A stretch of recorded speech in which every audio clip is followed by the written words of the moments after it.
Ezeana Ugochi Tubelu. Welcome on Oraifite.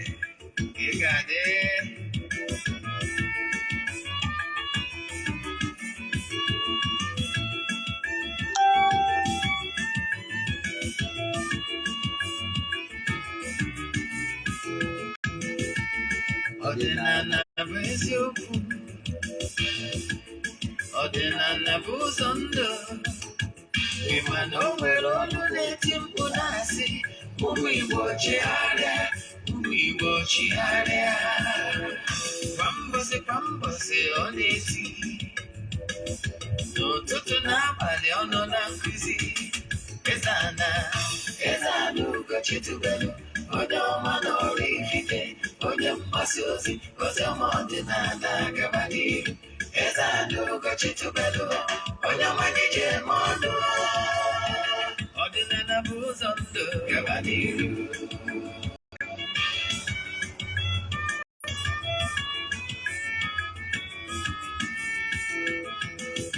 Ezeana Ugochi Tubelu, onye ọma na Oraifite, onye mgbasa ozi ọma ọdịnala gaba n'ihu. Ezeana Ugochi Tubelu, onye ọma na-eje eme ọnụ.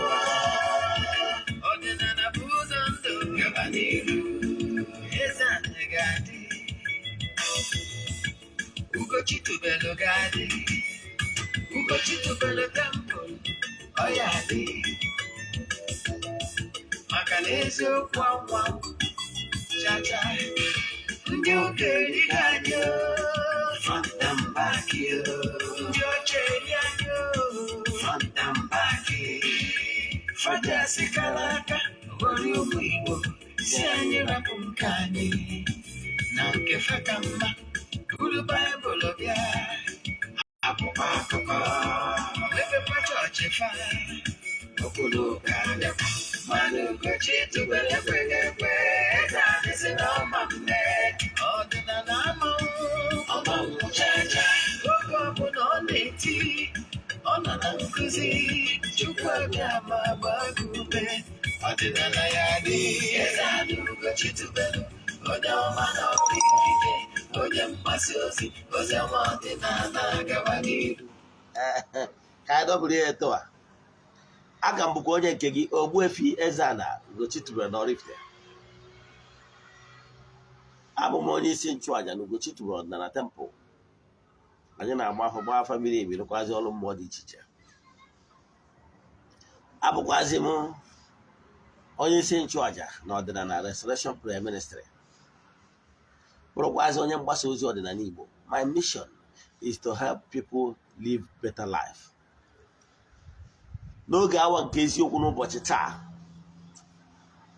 isiokwu anyị ji wee bịa bụ more reason why you should have an altar that speaks for you. You must have altar that speaks for you.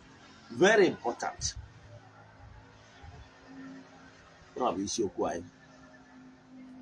Mana before anyị gama n'iru, echefuna na every Monday and Wednesday bụ ụbọchị anyị ji ekwubi okwu n'isi Friends of the Temple na ndị dị iche iche anyị na-arụ n'ọrụ mmụọ dị iche iche all over the globe. Ya na kwasị ndị niile na-esonyere anyị n'ihe anyị na-eme na-amasị. Anyị na-achụ aja dị iche iche n'ọfọ dị iche iche n'iche ha. And anyị kwuru na ọfọ anyị na-agụ na aja anyị na-achụ na distance abụrụ ebara ya. Ihe dị mkpa ma ọ nwe ikwelụ. Yes. Nke a bụ ofu. Dịka taa, anyị ejego kwubie okwu maka na ike dị n'okwu ọnụ. N'okwu ọnụ ka Chukwu Okike ji wee kee ụwa. Nke a bụ ofu. Nke abụọ bụ echepụta na aja anyị na-achụ kwa ọnwa nke ọnwa Disemba abịago na njedebe. Nke Jenụwarị ga-ebido na Jenụwarị 6th. Ọtụtụ ndị mmadụ ebukubego ya. Ndị na-esonye bugo amadụ ka esi eme, amadụgo ka esi eme ya. Mana maka gịwa bụ onye ọfụ, aha aja mbụ n'elu aja ịpụta ihe, aja anyị na-achụ kwa ọnwa na last 14 days n'ọnwa ọbụla. Enwere ike isonye na ya bụ aja ebe ọbụla ị nọ under the sun, all over the globe. Ihe anyị nidere bụ gụwawa onye ọfụ, ihe anyị nidere bụ ịfọwọd ya 3 prayer request mee donation token. Ọ na ya bụ ego ka a ga-eji wee ngwo ihe aja dị iche iche, ihe a ga-eji wee chụọ aja na mbido ụbọchị a ga-ebido ya, chụkwazie aja na ụbọchị a ga-achịkọta ya mesara aka dị iche, gbuo ebu mesara aka dị iche iche. Esigo na aja bụ onye ọtụtụ ndị mmadụ elu. Ọ bara uru ka mbido share testimonies. Yes, ọ bụrụ na ị chọrọ isonye na ihe ị ga-eme bụ echacha m na WhatsApp, forward ya 3 prayer request, then I send 0 details ndị ọzọ ị nidere. My WhatsApp number is 0805-7837672. I repeat, 0805-7837672. Ka bụ ọkwa dị mkpa amasị gị. Na ka anyị gazie n'ihu n'isiokwu anyị ji bịa. Echefuna na ụbọchị 1st, yes, na 31st ka anyị ga-achịkọta preparation anyị ya na afa ndị nwetara isi ọma, ndị na from our fans. Onwe ndị anyị ga-enye some giveaways, support and financial support dị iche iche. Anyị ga-eme nke na ụbọchị 31st.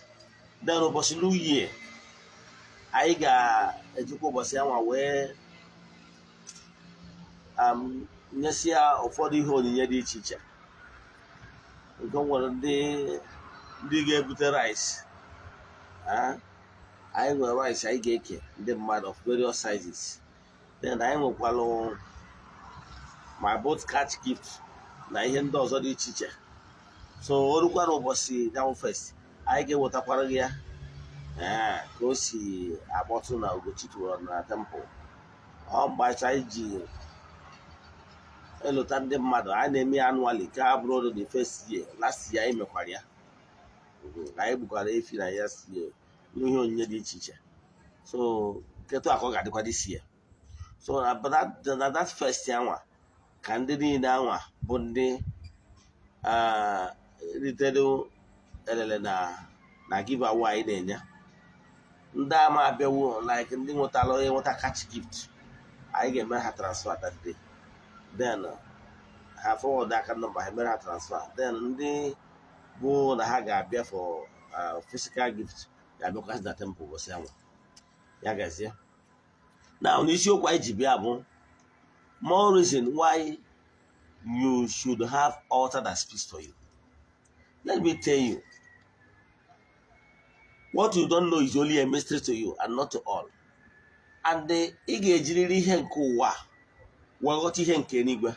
Enwere m ike ịda agwa gị ihe na-eme na mmụọ, maka na ọ bụrụ mmadụ niile nọ na at the level to understand ihe mmụọ and how things work in the spiritual. Mana dịka ndị mmadụ nkụzi m na m eji ihe ọmụmụ atụ ihe ịma wee mmadụ ga-atụ ihe ịmaghị. Ịghọtara ya? Mmeji ihe ịma gị nwa ma yes na mmadụ ga-atụ nwee kọwalụ gị na a ga-enwerịrị ọnụ na-ekwuru gị. Ịghọtara ya? Mana mmadụ mana mmụọ. Yes, a ga-enwe ọnụ na-ekwuru gị mana mmadụ mana mmụọ. Ịfụrụ na ọ bụrụ na mmadụ for anything na-amara gị ikpe maọbụ na ị na-efe trial na gọọmenti, you are expected to have a counsel, an attorney ga na-ekwuru gị. Ịghọtara ya? Very important. Ọtụtụ ndị mmadụ igbe amago ha maka ihi na ha enweghị ọnụ ga-ekwuru ha. Ọtụtụ ndị mmadụ oke ha efugo maka ihi na ha enwere ọnụ na-ekwuru ha. N'obodo dị iche iche, ọ bụrụ na enwere ọnụ ga-ekwu ndị enwere onye ga-ekwuru ha, ha nọrọ n'ịkọ ụta. Ịghọtara ya? Like na my ụmụnna na my village as a whole, on verse 28, Yes, I but I do want some breaks. I went at temple now. I get a zoom na New Year. Hello, Apollo. More only twakia. Here, Melbourne. I ain't no break because of some temple staffs and my domestic staffs. Some of them no break. You know that? So Maki here, I ain't gonna break breaks. And because of meeting incident, Loga. On the 28th, again we're meeting out my larger village. And a lot of issues. Again, then on the 1st, we was a meeting Nemo Munna, the clan. You know that? So, I got why me share the New Year event. Meeting go Nemo Munna now from 4 o'clock. And I can village as a whole of maybe don't know to. I won't carry a minute to it, man. Okay. Reason Bona, and one or two where he killed no Munna, a village.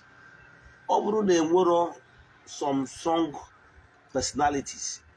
Kudolugi, Kurugonogi, stand there for what is right. Ibe nwere ike ịma onye ikpe amaghị ịghọtara ya na ọ bụgoro na asị n'oke na ya bụ kesi na ọ bụrụzi ihe a ga-ekpe wute na ụmụnna na-echọrọ iwepụ ya kọt nwanne ị nwere ego forget it ịghọtara ya ikpe nwere ike ime onye ikpe amaghị ma ọ bụrụ na ị nwere ọnụ na-ekwuru gị dị capable etu a ka ọ dị na mmụọ oke gị nwere ike ị na-efudo aka gị na mmụọ maka na ị nwere ọnụ na-ekwuru gị dị capable ka ngwa ụlọ ọtụtụ ndị mmadụ na-arụ ọrụ into challenges of life na ha nọrọ ebe chi ha kwadoro na ha ga-anọ na ha nọrọ ebe kwesịrị ka ha nọrọ in life according to their destiny maka n'ihi na ha emere ihe ha tụrụ anya n'aka ha ka ha mee enwere ihe akwakwụ na ihe enwere akụ na ụba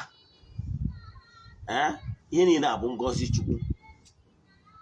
Yes, mmadụ niile ama abụ ọgaranya o nwere ndị nwere agụ ọgaranya amamihe kwa ịma enwere ndị nwere ọgaranya ọmụmụ nwee ndị nwere ọgaranya ego eziokwu n'ụwa kịta ndị mmadụ ji ebuwe ọgaranya ego ụzọ dịka onye akacha ọ bụrụ eziokwu ịghọtara ya mgbe ị mụtara nwa ịmalụ na ego bụ rubbish. Yes, you know why? Akwụna na-ebe akwa nwa na ụda nka ọ bụrụ na ị mụtara nwa o nwere oge ọ ga-eluo na diamond when you are aged nwere ike ruo mgbe ahụ ọ bụrụ na ị nwebego ụmụ kịrịkịrị ọya gasị ndị dịgoro of age na-enwe mgbe ahụ ị need na somebody na-esiri gị nri ụdị na-adịghị mma n'arụ mgbe ahụ ị marụ na mmadụ inwe ọmụmụ bara nnukwu uru ụtara ya so e nwere ọgaranya dị iche iche nwere onye ya apụta ma onye ego gazi ọ sị na ndị nke ọzọ awụ ọkọrọ mba onye nwere ọgaranya amamihe bụ nnukwute ihe ikpe daa n'obodo amamihe ọ ga-ewepụta you will be surprised ịghọtara ya so nke ọbụla bara uru ihe dị mkpa bụ na onye ọbụla ịchọpụta ihe chie ya na chie kwuru na ọ ga-egbu ịma ihe chi gị sị na ị ga-abụ anọ n'ebe chi gị sị na ị ga-anọ ọdịnala Igbo is not guaranteeing you wealth maybe ọgaranya ego ebe a ka ndị mmadụ adịghị aghọta ya ọgaranya Igbo ọdịnala Igbo is not forget rich quick ka m gwa gị ihe mara ịmụ na ndụ bụ isi ịmụ na ndụ ka akụ ịmara yes ezi arụ ike dị very important na ka m gwa wọntere mara ihe eji sị gị nachigata azụ n'ọdịnala Igbo bụ na ọ bụ okpukpere usoro okpukpere dị ala dị homogeneous to ya own race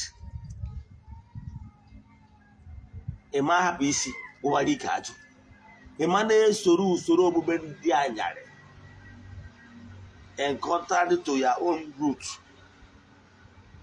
Now how will you feel ma ọ bụrụ na ịtasị afọ so ụmụ gị ịpụta echi oge ị nọgụ na mmụọ many years to come maybe 100 years to come iwe pụta wee fụ nwa gị ịtara afọ wee so ọ na-ehelu St. Anthony of Padua, na-ehelu St. Francis of Assisi, na-ehelu St. Paul of Tarsus, na-ehelu Catherine Anna Emmerich, na-ehelu Padre Pio, na-ehelu Francis of Assisi, and so on and so forth, and ignore you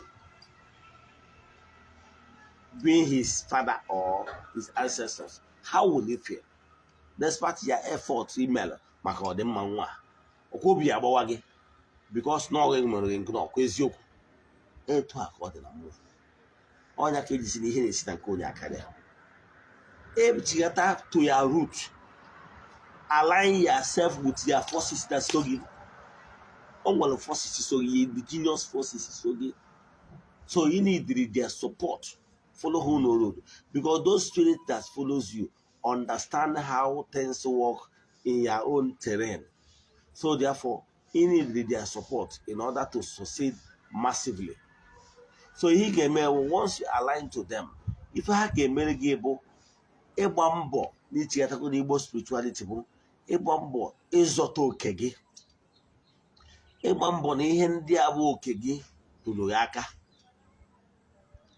Ịgba mbọ fụ na ị nwere nchekwa, ịgba mbọ fụ na ị nwere ihe ndị nwere ọmụmụ, maka na gịnị bụ ndụrụgandụ? Ndụrụgandụ bụ nwa tokwu otokwuru, nwa toto otokwuru, nwa toto otokwuru, onye amụrụ ọmụta ibi, onye amụrụ ọmụta ibi, onye abụ ndụrụgandụ. So ihe ị na-edere iwu ya sọpọtụ bụ mmadụ niile ama abụnata ọgaranya kotumie anywhere. Ịghọtara ya? Even mgbe na-agba ochie, even na America, even n'obodo oyibo, even na-agba ochie bụ Jizọs nọ, o nwere mgbe mmadụ niile bụ ọgaranya. Ihe eji ama ọgaranya bụ na maka na enwere ogbenye. Ịghọtara ya? A ga-enwerịrị onye ga-abụ injinia ga-alụrụ gị ụlọ, even when you have the money. A ga-enwerịrị onye ga-asabisi ya aka. Ịghọtara ya? Chukwu okike, all fingers are not equal. Mana ihe dị mkpa bụ na gị na chi gị kwuru, gị na mmụọ niile so gị na-ekwuru gị, nwa ọnụ na-ekwuru gị, ihe ọbụla bụ oke gị ga-eru gị aka. Mmadụ apụghị ịdarịgo oke gị na oke a na-eri ihe onye mụ anya, mana mmadụ mana mmụọ, mmadụ ama anaghị oke gị maka na enwere ọnụ na-ekwuru gị. Mmadụ apụghị ije gasara gị enye ule, mmadụ apụghị ije sị ka ọ kwụọ nsị, mmadụ apụghị ịnara gị ndụ gị maka na gị na chi gị ekwu, gị na mmụọ ọkwụ. Ịghọtara ya? Maka na ejiri ọnwa adịba eme mgbọrọgwụ. Ọ bụrụ na gị na mmụọ kwụrụ, maka na ihe kwuru ife akwụdebe, gị na mmụọ kwụrụ, mmụọ ga na-agbara gị ọgụ. Deshọn ihe nwe oke gị ruru aka, deshọn na ndị ajọ mmụọ maọbụ ndị ajọ mmadụ a na-arụ oke gị, deshọn ihe ọbụla bụ oke gị ga na-ewetara gị oke gị na mmụọ ruru aka. Onye ọ bụ ihe dị mkpa. Mmụọ ga na-agba mbọ ịfụ na o chekwabara gị, chekwa gị na ezinụlọ gị. Onye a bụ ihe dị mkpa. O nwere ndị ọdịda akara aka ha n'ụwa mgbede ka ha ga-enwe, n'ọnụ ụwa mgbede ka ha ga-akpata ego, ma ọ n'ụwa mgbede ka ihe ọma ga-emere ha, ma ọ nwere ike ọ bụrụ n'ụwa mgbede ka ha ga-enwe ọmụmụ. O nwere ike onye na-eto afọ enirizen jegoro n'ọnwa anyị na 20 something years, o nwere ike ma nwunye ya atụ na-atụ ya amụ na amụ until maybe o ruo 40 something years, nwunye ya wee bịa tụọ ime. O jee ụlọ ọgwụ agwa ya na o nwere ihe ọbụla problem ọbụla afọ between ya na maọbụ nwa ya. Gịnị mechara na afọ ime abịara? Enwere ike after 20 years of marriage nwunye wee dị ime, maka na ọ bụ na edere ya na ọ ya agba onye ụwa mgbede. Ịghọtara ya? O nwere onye ụwa mgbede ya bụ na ọ na-akụ ụmụ ka ọ ga-esitere ya mma. Ịfụ na enwere ike anọkọta ofu ebe ahụ ị bịara fụ ụlọ nka nke ụlọ, ofu ọgaranya abịa gụọ ọgụ ebe anwa, ihe dị mma esi ebe a bata, maka na edere onye anọ ga-agba onye ụwa mgbede. Ịghọtara ya? Na onye nwekwara onye ụwa ụtụtụ abụọkwa n'iwu na ụwa ya ga-adịgide etu a wee ruo na mgbede. So ihe na-achịkọwa bụ na akara aka mmadụ niile abụrụ ofu. Esi na ka ị bụrụ onye a maka ịmara ihe edesịrị na onye onye a nwere ike gbaa ka ngwọ, bụrụ onye ga-agba ka ngwọ, mụọ nwaanyị n'oge, mụta ụmụ n'oge, kpata ego n'oge, nwụọ n'oge. Ịghọtara ya? Ụwa ya ka o mere. Nwoke onye nwere ike ịwụ na nke ya ebido leti, mana ọ ga-adịkwa ogologo ndụ wee fụkwa nwa nwa ya. atara enwere ike si na onye akpatara ego na ọ nụrụ nwaanyị n'oge o nwere ike ọnụọ nwaanyị na the age of 40 something mana yet na ogologo ndụ na 120 years efu na ya afụkwa ụmụ ya wado nwere ndị ọgbọ ya nọ na 20 something mana ndị a nwere ike na 70 years ha nwụrụ. So ihe dị mkpa bụ na imere achieve ihe gị na chi gị si na ị ga-abụ maka na onye bụrụ chi ụzọ gbagbuo onwe ya n'ọsọ. So what am I saying? Ọ bụrụ na ịbata n'ọdịnala Igbo abụrụ get rich quick kama na ihe ji ekwu okwu ya wee bata na ya root ka mmụọ gị na-ezugbo ezuso gị na ya their various altar protect ya work in harmony for your own good. Ka mmadụ ọbụla ghara ịgba gị ọsọ afịa, ka mmadụ ọbụla ghara ịnara gị oke gị maka na ejiri ọnwa adịbịa eme mgbọrọ. Ọ bụrụ na gị na chi gị na mmụọ ụmụ mmụọ kwụrụ mmadụ a ga-ejigwu gị wee mee ife a na-eme, ịghọtara ya? Mana maka na adị agba aka achụ ihe na-ata alụ, you cannot be living on earth si na onwe onye tabiri omejie mana o nwere onye adịrọ hapụ ịfụ gị na-ede ndụ. So ihe na-achị kụwara gị the importance of inwe altar that speaks for you. When I kụwara na enwere various altars and na ọkala gị mma na imere yourself align with those altars because those altars bụ ọnụ na-ekwuru gị. Those altars bụ ọnọdụ ka ị na-afụ na a na-eme election tribunal, ị afụ somebody, a candidate, a plaintiff or whatever, ịfụ onye ga-abịanụ online nụọ 7 senior advocates o nwere the money so online nụọ quality lawyers. Those quality lawyers abụọ ọnụ ga-ekwuru ya but I can tell you mana o nwere onye nwere good case mana o nwere quality lawyers o nwere ike lose the case ma ọ nwere ọkwụdo enwe atọl. Ịghọtara ya? So onye kpatara mmadụ ji wee dị mkpa ka onwe ọnụ na-ekwuri ya then etu a ka ọ si wee dị na mmadụ ga-enwe ọnụ na-ekwuri ya mana mmadụ mana mmụọ. So you must have altar that speaks for you for your own well-being. Altar ga na-ekwuchite ọnụ gị ụtụtụ ehihie abalị ka mmakwara gị atụ ọzọ. Ịmụrụ na chi mmadụ bụ an altar kpatara eji enwe mmadụ asị na onye bụrụ chi ụzọ gbagbuo onwe ya n'ọsọ. Ọ ya kpatara eji egwu okwuchi ya bụ okwuchi mmadụ. Kpatara mgbe burugbo nwaanyị jere ije eji na-aje meburu okwuchi ya o ruo ọgwa di ya chọrọ ya ebe ọ ga-edebe okwuchi ya. Ịma na a na-enwe okwu ndị ichie nyawa obi ịma na ọ bụ an altar. Yes, dedicate ya wee kwubie okwu wee hibe ya bụ ọgbụgba ndụ. Okwuchi mmadụ wụ ebe mmadụ nwere ọgbụgba ndụ wutichi ya kwekọrịta na ọ ga na-echukwa chi ya eretọn chi ga na-agbari ya ọgụ na-echukwakwanye nwa. Then e nwere okwu agwụ. Any okwu ọbụla bụ altar. Okwu agwụ bụ the power that back all your talent. Okwu ka ọ bụ is an altar. Okwu agwụ a gara afụ maka power your gift the ihe ọma na-abịa. Then e nwere okwu mmụọ dị iche iche. Gbọrọ okwu arụsị, gbọrọ okwu ihe niile awụ okwu mmụọ. Ịghọtara ya? Ebe ubelu otu ọgbụgba ndụ okwu mmụọ. So what am I saying? Na ị ga-enwe okwu mmụọ dị iche iche na-ekwuru gị. Okwu mmụọ ikwu nne gị na-ekwuru gị. Okwu mmụọ ikwu nna gị na-ekwuru gị. But you must be sure and convinced na okwu mmụọ ndị a na-ekwuru gị. Ihe niile has to do with your conviction and understanding. Ndị ụka gbara ya faith. You must have it. Ị na-ayọ ihe with conviction, na-ede sure. Your spiritual altar will never ignore you as long as ị na-ayọ with total conviction. All the very important because you cannot ask any altar that you do not believe in. So okwu ikwu nne gị, okwu mmụọ dị iche iche na be nna gị na be nne gị ha niile bụ altar. Enwere okwu mmụọ dị iche iche. Example, enwere ihe a na-akpọ African traditional religion, otherwise known as Guardian religion. Ndị na-efe naanị otu chi, ya Chukwu Okike, God Dians. Ndị na-efe chi Chukwu Okike na-esiteghị n'aka onye ọbụla, dịka etu ndị ụka ọbịa si kwenye na ha na-esite n'aka Jizọs wee jekwuru Chukwu. Dọtara ya, agbọrọ ya ndị ụka ọdịnala. Dọtara ya, ndị ụka ọfọ na ogu. It will interest you to know that I, Ogbuefi Eze-Ana Ugochi Tubelu, is a member of Guardian religion, African traditional religion. Yes. I'm proud to be a member of Guardian religion. Because it's an altar.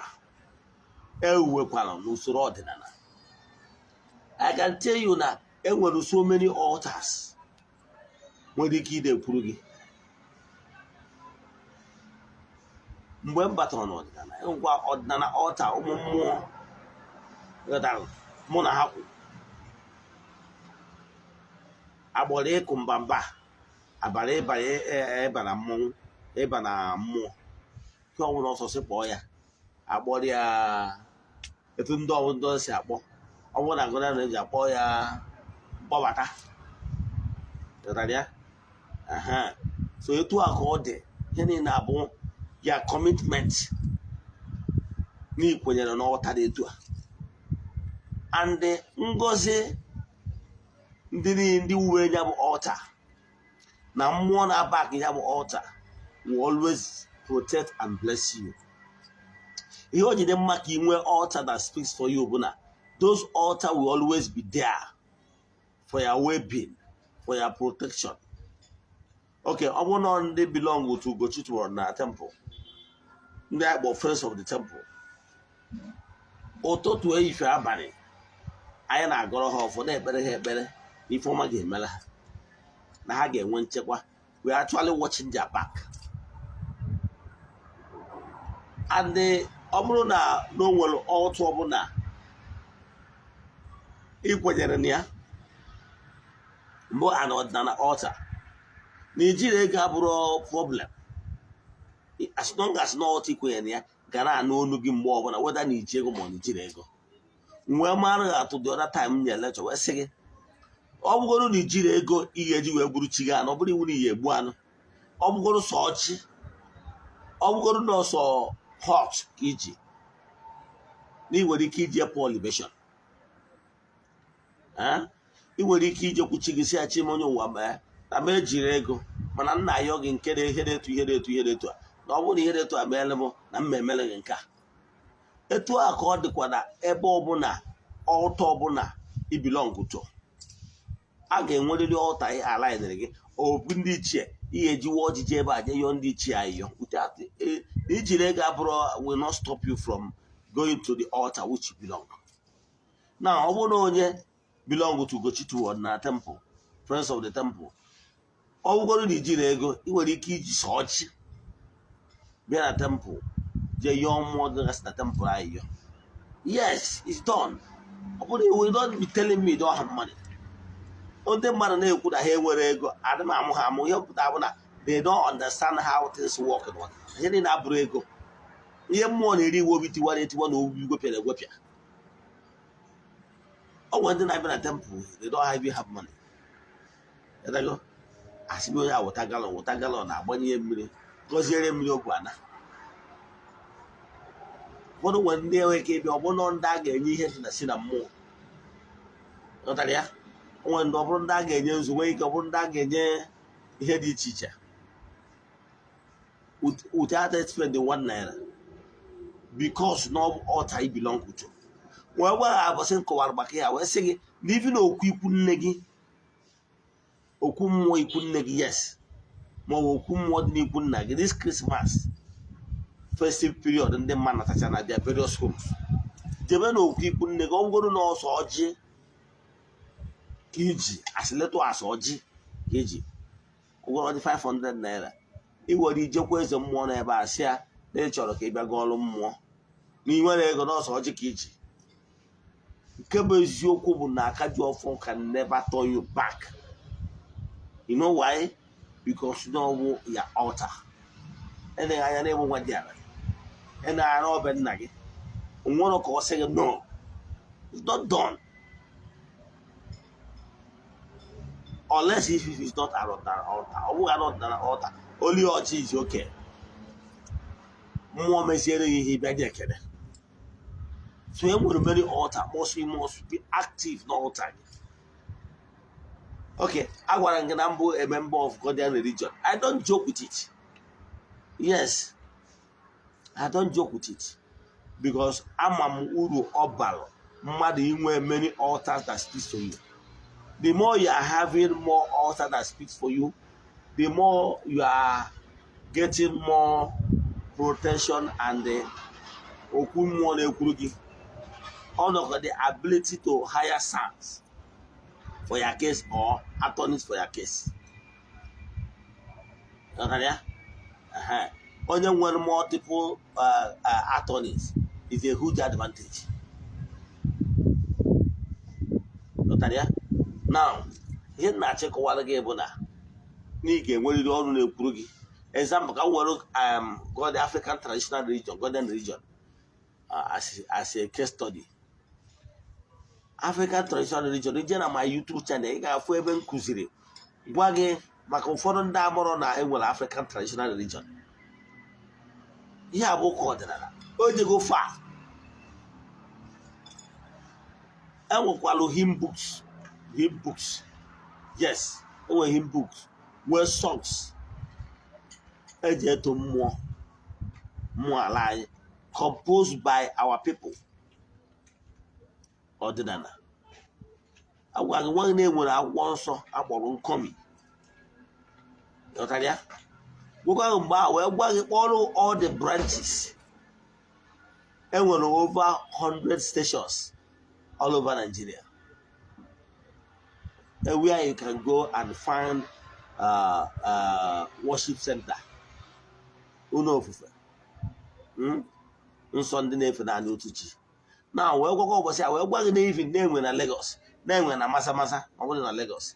Enwere na Odile. Okwa gị na ọ bụrụ na Aba na-enwere Ogbo Hill. Aba. Adị m ekwudo ndị nọ si Nnewi, na-enwe na Nnewi, na-enwe na Ozugbo, na-enwe na Oraifite, na-enwe na Ọba. And so on and so forth. Ọ bụrụ na Abuja, na-enwe na Abuja, gwa gị na-enwe na Chabi Abuja. Opposite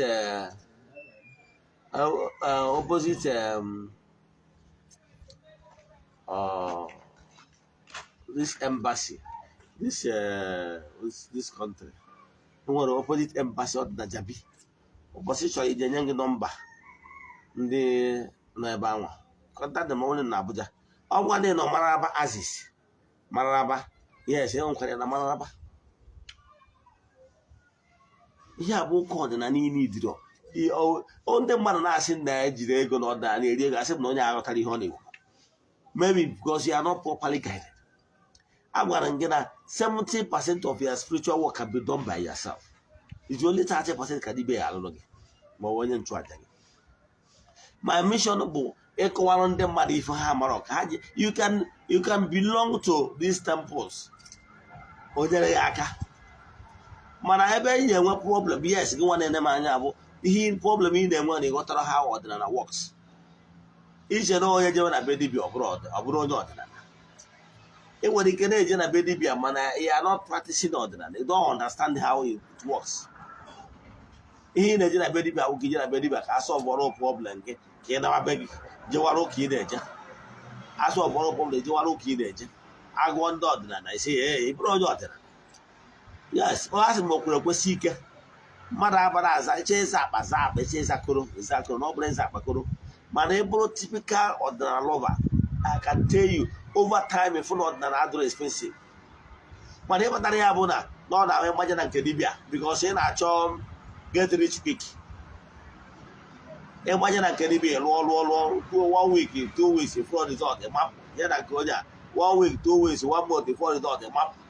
And as you are going around, you are spending money because you are not standing one place to build an altar. No altar. You are not standing one place. Because if you are standing one place, If there is anything, you go back to your altar, to your spiritual director, to your mentor. Or one or two, or check it. Back again. They try the daily rituals. Otako did the one job, or the one. Mane na-agba ashawoka etu ahụ no si ụfọdụ si agba ashawoka o nwere ndị nwere ike sị na mgbe ọ na-eje ụka ọbịa oje goro ụka karịrị 10 osi na Martin of Fire ọbanye na redim osi na redim ọbanye na wuna osi na winas banye na sabat osi na sabat banye na katọlik osi na katọlik banye na-ejegheri ya maka na o nwere ebe ọkwụ aka ofu ebe so onye na-achịkọwala gị bụ na ị ga-enwerịrị ebe ịkwụ ọ bụrụ na ị na-eje godian ije ebe ahụ akọwala gị ihe dị basic dị mkpa n'ọdịnala abụrụ ịgwọ ọgwụ gwa gị ihe ịkpọ ọdịnala na ị ga-eme ala iwuchichi gị gbaa ala iwuchi ya ndị ichie ọ bụrụ iwu nwoke bi ụlọ na ị nwere ana ngwuru edo ana ngwuru be nna gị marụ ka esi necessary rituals kwesịrị na ị ga-eme most of them bụ nke ị ga-eji aka gị mee most of them ọkwa nke enwere ike ime in group as they belong to one altar maka ọdịmma gị efu na ọ bụrụ na example na they belong to Godian religion efu na this spiritual work adịrị chipa agụ enwe ụbọchị mmechakwa wee kụziere ndị mmadụ ka ị nwere ike iji aka feed chi gị o nwere ebe na na-emere onye nọ Naijiria mana ị nwere ike ime ka move ka ị ga-amụta ihe ga-abara uru onwe kwere onye ọbụla na-achụ ebe ọbụla o si bịa na temple si m Ogbuefi na ya chọrọ ka ya mụta ka esi efid chie ifid uche gị step by step mụta ka esi eme ị nwere ike ime wurie n'onwe gị nwebụrụ onye ọbụla bịa na temple na ya chọrọ ka ya mụta ka esi eme nka ka ghara egwu ya ndị na-enwere schools bụ ndị nọ outside the country and all them focus more attention on but some prominent men nọ na Nigeria mana due to the ebe happy so o nwere ndị bi na high areas bụ na and utide kọmgbe ike ọ bụrụ ndị bi na quarters o nwere ike na ọnwa enwe ike inwe conducive place to do some of this ritual on his own. Yes, because they more comfortable. They can afford to have their spiritual director or their spiritual mentor when he can help them, he help her as a third party. Where they can afford to pay the person. Yes, or then they I Ogbuefi that can help them to do this kind of these sacrifices on their behalf. Or maybe in the abroad. Because foreign abroad and one of conducive environment everywhere is camera. Minus everywhere able camera. Now well better adoro can be when you go to one animal easily. Perform most sacrifice on your own. Some developed world. So then they can hire services of their spiritual director or mentor to perform those sacrifices for them. It's acceptable. More no one so. And Oyaga. Manamaka go away in Nigeria, but it's too lazy. It's too lazy.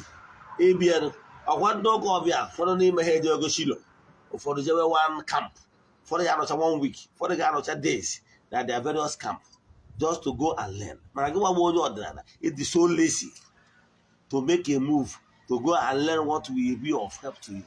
Instead, they're not even on element. Nadibia Narego. If you not to choke and catch you on, boy and I look serious. So if you but I advise you to go and learn those things. Example now Olumiri is not one of them. Olumiri go. Yes, one of them. Maniloma is what you will be doing from time to time. You know why? It was in Kowa, they watch even Kowa Olumiri. We're going iwe n'ọdị so na olu mmiri ịkwụ ngọ mmiri nọ ka ịgba nkwụ in the verse. Now ọ bụrụ na ịbụ nwaanyị wee n'ọdị si n'Oraifite wee n'ọdị n'ọsọ ọrịa nọ n'ọbe di gị mgbe ụfọdụ igoro ihe ọ biskiti ma ọ goro bred ji ebe nna gị si ya mmadụ adịghị abịa nka mmadụ ka unu mere wee sị nwa nnọọ gị na di gị ọ na-ebikọ ọfụma ọnụ na-ebi ọfụma ebe ọgwa nọ nwere ebe na-amụtabara nwa ma ọ na-enwere chalenji isi amụmị na-amụtabakwa nwa ha wee sị nwa ngwa mee na etu a mee na etu a mee na etu a etu a ka gị na ndị mmiri gị dị ịmarị na rime na ịmarị na ịnọkwa nọkwa igoro ihe ọ na-eri nwere ike ruo 1000 ijiri aka gị jee na mmiri ruo na mmiri ịyọghasị ya don na-abịakwa nka nkene ụnụ don ndị nke m na-amịkwa ka nkene ụnụ kwana ihe njibịa i wee yọọ ha ihe ị chọrọ n'ịnụkwa na dị na ịmụtara nwa na di gị na-eti gị ọgbọ n'anya mana nke a na-eme gị kọsara ha ọha ka ọ dị jee ozi ha si ha biko ha nyere gị aka ka ihe dị etu a kwụsị ma ọ bụ ka nke dị etu a meele gị na-emerụ ya emeka bịa kene ịghọtara ya so etu a ka ị ga-esi na-eme some of this is do it yourself kebe eziokwu na nwere onye ọbụla nwere ike esi na ya bịago n'Ugochi toward na temple ka nkụziere ka esi akụzigo m ndị mmadụ ibi mmadụ online kụzie ha ka esi akwa ibu ọgwụgwọ niile ọma ka ị chọrọ ije beleta ị ga-esi mee my mission nwere mgbe ọ ga-abụ mma ga-alụ mmadụ niile ọrụ no my mission is to have 70% of people ndị ga-eji aka ha na-eme some of these things ọgbarụ chip oke ọ bụgo dị chọrọ ime etu a ngwa jezie jee join ya Godian religion ebe ọ ga-abụ every Sunday jee nụ fọm ha nwere onye nchụaja yes ije na ma YouTube channel ị ga-afụ mgbe m mepere unu ma ihe niile ha nụ ya in my own station Oraifite ọmụnwa bụ station chairman every Sunday m eje na Okwuedo that is ebe arụsị anyị na Okwuedo dị yes nke Oraifite bụ ha na Okwuedo share the same compound ebe a lụrụ Godian religion ụka ọdịnala ha na Godian religion ebe a na Okwuedo Oraifite ofu compound ka ha na-eshia ana ebe a lụrụ Godian religion ụka ọdịnala abụ na ana edo ịghọtara ya ana arụsị anyị na-akpọ edo nne nwaanyị ịfụrụ ya etu a ijekwa na Nnewi n'ebe edo dịkwa ka ndị Nnewi nyekwara na ebe a lụrụ ya so they work hand in hand n'ofu ala ji ka anyị na-achụrụ anụ now ọ bụrụgodu na nke ebe sa ebe ụlọ nọ enwetara ana na okwu mmụọ na-arụrụ ya n'ebe ọzọ no problem ihe dị mkpa bụ na ị na-eje every Sunday ebe chi ofufe onye nchụaja n'ebe ahụ akọwala gị nwara otu ị kwesịrị ịma gbasara ọdịnala itinye n'ọlụ gị jiri aka na-eme jiri aka na-amụta ihe ọ bụla abụrụ dibịa agwa gị na dibịa wee prọfeshọn o nwere onye lọya ma onye san ị ga-ya ihe eje chaji ya ihe eje ka onye kpere gị ikpe ma ọ ka ọ ọrụ ọ ghara ịchaji gị is services ghọtara ya ọ ga-achaji gị ego maka na ihe abụ ọrụ aka agwa gị na dibịa wee prọfeshọn ghọtara ya dibịa wee prọfeshọn mana ịchọzie ka ịmụta usoro ọdịnala ije dị azụ maka ya dị ya akụwalụ gị na-etu aka ọdịnala Igbo si eme na-etu aka ọdịnala Igbo si eme ama anaghị ego ị nwere ike ịnọ Legọs na Legọs na-akụ ụta kedu ihe ọ ga-ewe gị isi Legọs jewe olile ma ọ jewe masa masa nke karị gị nso ịmụta ya ka esi eme ya ọgwa nne nọ na-aba jewe ọgbọ hil n'obodo ndị ọzọ jee na ma YouTube channel ya afụ mgbe mkpọsịrị obodo dị iche iche ha nọ and it's still spreading. It's an altar. So kero altar ọ bụ ịnọ n'ụka o nwere ụka ebe na ebe altar ebe ị na-eje atụ ụtụ ụka gị nwere ọ ga-enwerịrị altar ibilọngụ ọ ga-enwerịrị altar ibilọngụ altar ị na-atụnye ya token ịfụnanya bụ onye nchụaja na ebe ahụ na-agụrụ gị ọfọ every day na-achụrụ gị aja from time to time maka ọdịmma gị because they are the one watching your back. Ịbụ onye nchụaja adịrị izi maka na enwere nsọ ị ga-asọ n'ịbụ onye nchụaja no behind the altar. Ịghọtara ya? O nwere nsọ ị ga-asọ bụrụ ihe ọ bụla ibere ka ị ga-eme. Ịghọtara ya? Onye nchụaja ọnụ nwere nsọ ọ na-asọ. Ezigbo onye nchụaja ọnụ nwere nsọ ọ na-asọ. Ọ bụgara arụsị dị na be anyị ụbọchị o ji eri ọkụ ụda ụbọchị eji enye ya nri a day before the day nwere nsọ ị ga-asọ nkwado ị ga-akwado onwe gị ka ị wee tozuo ịnọ n'ibunye ọfụ mmụọ elu etu a ka ọ dịkwa anyị nwa nọ na private altars then e nwere nsọ ị ga-asọ ọ bụrụ ihe ọ bụla gị nwere onwe gị asị onye nkịtị enjoy ka m nwa nwa Ogbuefi Eze-Ana Ugochi Tubelu ga-get myself involved because echiri m Eze-Ana ana m eze uze then enwere nsọ dị iche iche you can go and keep late nights, you can go and party, but I cannot do those things just to mention few. so ihe niile abụ nkwado a na-akwado so mana ị ga-enwerịrị altar nwa onye na-ekwubi okwu n'isi gị all those your altar will stand around you to protect you, to intercede on your behalf. As long as he's an ordinary altar, believe me, it will be of good for you. And the steady place, the altar, it belongs to. You get what you watching without even aging anything over that. You that's why I call it with your kuchigi. I won't even know your kuchigi. Get a chicken in a it will be king or orgy or one young watch your chigis here. Melamanka. But he only ye one. I don't know what he wanted, and they got you off my Obaru chip. Than a baru chip. Mana do to the got he said it up when a baby won't a word. He never ratchet by a merugo kit, a mellow into a mellow and go. I'm up to by Seba, my than Conan Cotter, that meru wounded. Seba Mapta, and they buy a mellow Ibobo. And I'm married. And I told you what I said, they were not the game. Oh, you don't practice that spirituality, both for your own spiritual growth. Uncle Sieba, in one adjutant Uncle Sia, more than him, Honorable Juliana, not in a neighbor. More than talk about our family, more cancelling. I want our canceling is free. Even this specific time, I want to break. I offer free canceling. Send them a message in the WhatsApp. Although you buy fire and I cancel him free. In one you send them a message in the WhatsApp 0805 78 37 672. I repeat 0805 78 37 672.